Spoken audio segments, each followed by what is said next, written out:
Hey everybody, it's your homegirl Joy here, and today I have some big updates to share with you. The big tree is gone. We did a thing and we chopped down the middle tree in our yard. It was the biggest source of shade that we had, but when you want to have a large garden for fruits and veggies, it's not ideal. So we had to get rid of it, and our neighbor actually helped us. He was an arborist and he did the thing with my husband and they got it done. And not only that, but we started making our new, more permanent raised beds for the garden in spring. Now we're actually gonna have 4 of these, and they are 20 by 4 foot, by 4 feet.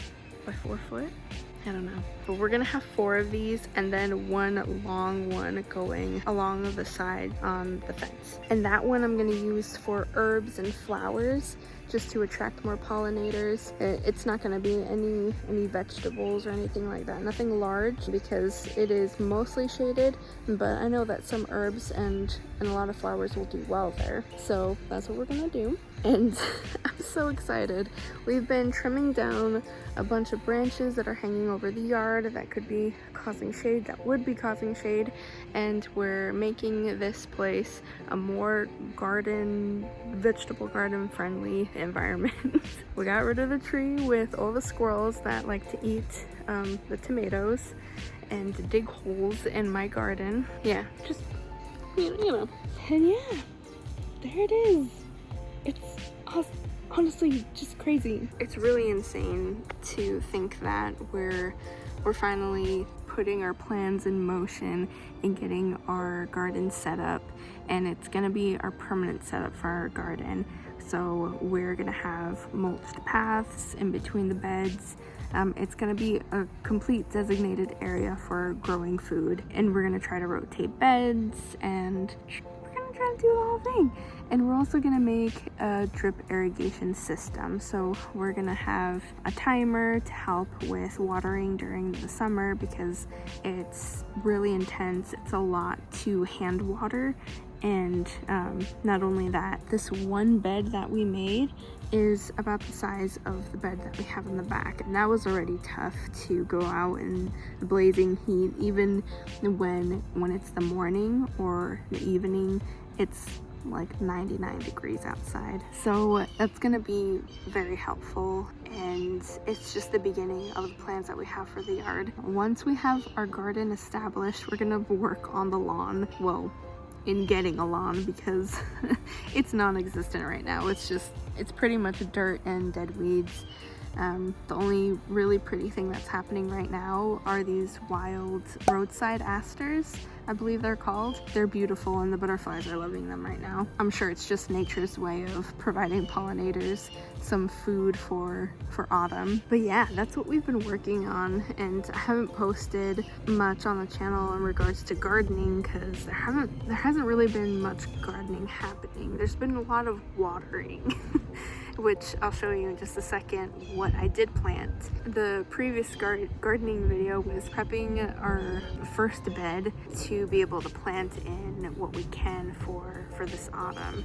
Now I planted some things. A couple things didn't take, and I think because I used old seeds, or the area that they're in, the soil is just, it's not retaining enough water. It's drying out so quickly. Anyways, I'll show you. Okay, so it's been just over a month since we prepped the bed. I decided to plant potatoes, dill, oregano, beans, broccoli, and cabbage. I'll show you the cabbage first because it's kind of sad.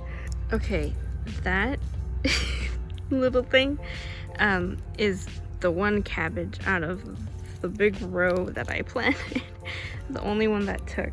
Two other ones took, but they immediately dried out, and no amount of watering was helping. But there, I'm gonna let my shadow point this time. There it is. Okay, in the middle section here, I have broccoli. Some didn't take. They sprouted, but then again, died off because of the heat, and I have volunteer tomato plants that I need to pluck out because they're not going to get to maturity and fruiting at all. It's far too late in the season for that. I may leave one just as an experiment, but I don't know. I have a basil volunteer. I need to thin some of the broccoli out. And here I have, ooh, a bug attacked my face, sorry.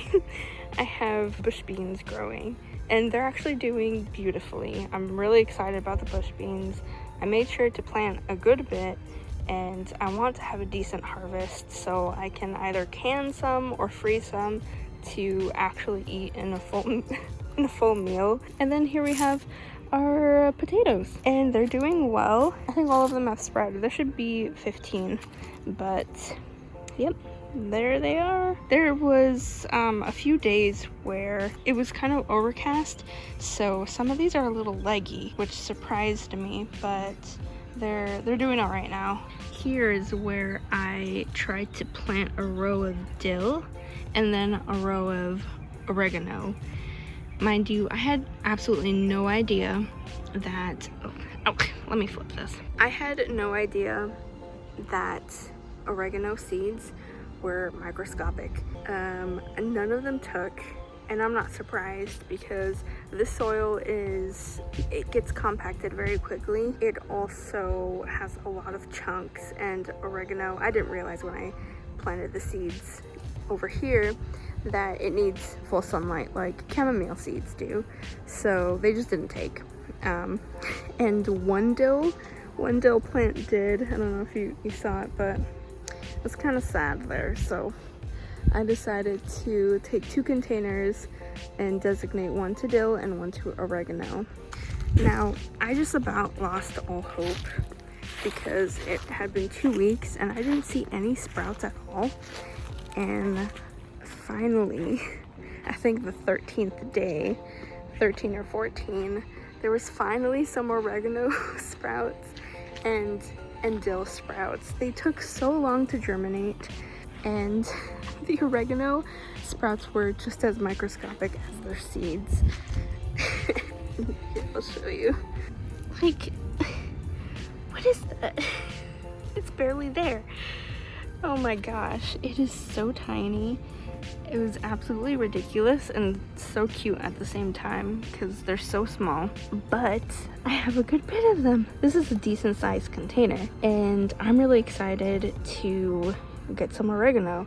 It is growing very slow though, so I'm not sure if they're gonna make it until it gets too cold. And then, oh, I'm not gonna show this. That's for another video. But here I have the dill, and I'm really excited. They're growing pretty fast and they look really cute. That's what's been going on. Sorry I didn't have an update video sooner. There wasn't much to update just because taking the tree down was a very slow process, but it's down and I'm excited to have all the sun. It is so bright here in the mornings now. It's amazing and blinding. We're just so pumped. I'm really pumped to finally get our plans moving forward. I definitely got a sunburn a couple days ago while making the first garden bed with Jared. I have a couple videos that I'm working on, and one that's going to be a long-term video that won't come out for some time. But it has to do with pepper plants, so I think you might know what it is. Thanks for tuning in and for being invested in a part of my gardening journey. There's a lot that I have learned my first summer gardening here in Texas. It is hard. I applaud you Texas gardeners, and honestly anyone that's gardening in this type of climate. It's something else. Anyways, I hope you enjoyed the video. Let me know what you're doing right now. How is your autumn garden going right now? Are you planting new seeds right now? Do you still have the time to plant new seeds? If not, what are you harvesting? One of my favorite things to do is to watch harvesting videos because I'm like, one day I'm gonna do that. remember to hit like, subscribe. It really helps me out, and I really like interacting with everyone who comments and sends me messages on Instagram. It's a lot of fun, and I also get to learn a lot or share my experiences of what not to do. Anyways, thanks for stopping by. Stay joyful, everybody. Bye.